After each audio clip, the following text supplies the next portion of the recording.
gloves, and they have rubber or sometimes plastic or glue, and they're supposed to help you grip onto a surface, right?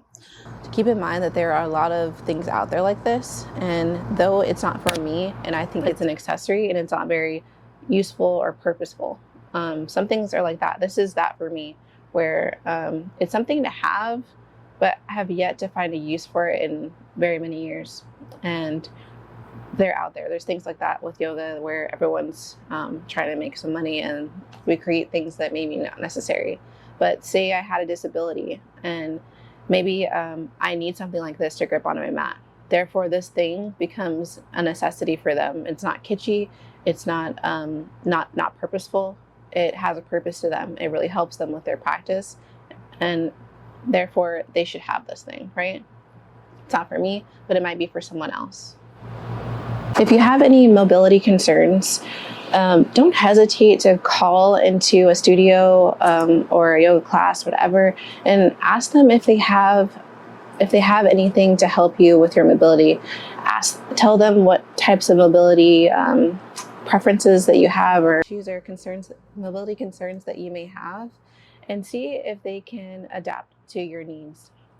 Say, for instance, in a class that I've had in Canada, there was a student that needed a chair to do and perform the practice. He went to the same class every week, and the teacher would know in advance that they were coming. And before anyone could go into that studio, they would set up a chair and a mat, 2 mats for that person, that much space wide of 2 mats, so that they had room to practice and they had what they need if they wanted to use their the chair that day. It was set up for them in advance, and also that made sure that they had a spot where they could feel comfortable and everyone else could. All the spacing was good. Everyone could splay out their arms and have enough room to practice in that class. And also that person was comforted by having what they needed to perform and be happy with the class and their practice. If that studio close to you doesn't have it, call other ones or see how you can improvise yourself. And I don't have much experience in this, so I would hope that the yoga studio would be able to do what they can for you. So another mobility concern for me, and I know a lot of other people, you might have bunions, you might have some type of plantar fasciitis, some kind of concern in your feet. One thing that's really helped me with my practice, or I guess off my mat as well, is using toe spacers. I think I'm up here. Yeah. They're really gross and they're really old, okay? Just saying that. But they're like this, and they have dog hair on them. They're really sticky. They're made of rubber. They clean everything. But these are toe spacers. These ones are the ones that you use when you're not moving. And there are other toe spacers that you can use if you are going to be mobile and wear them at the same time. They're going to look a little bit different, but they have the same function, is to splay out the toes in a way where you can get more mobility back into your toes, forgetting what's happening beside you, in front of you, and back of you. And sometimes what the teacher or the instructor is saying, and do what's best for you in that posture. I'm not saying to just totally ignore them, but acknowledge what they're saying, but also listen to your body and see that you're doing what you need to do for you. For me, in the beginning, I'd have to be on my fist, and this really helped me.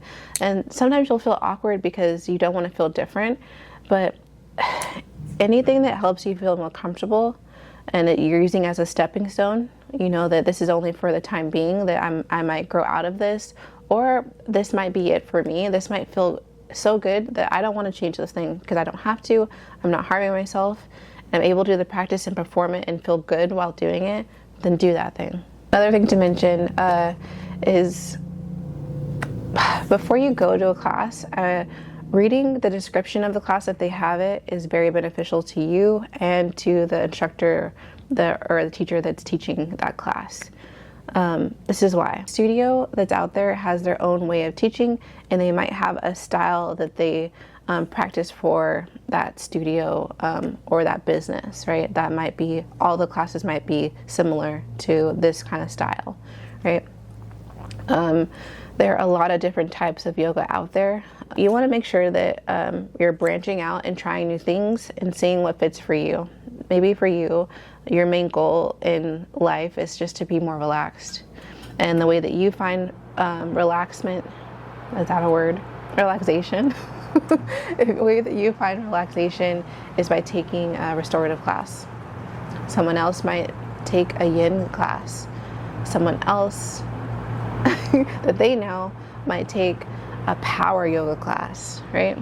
It really depends on that person and their preferences to what they go towards. And every class that you do take will have a different set of props or no props that are provided or attributed to that style of yoga.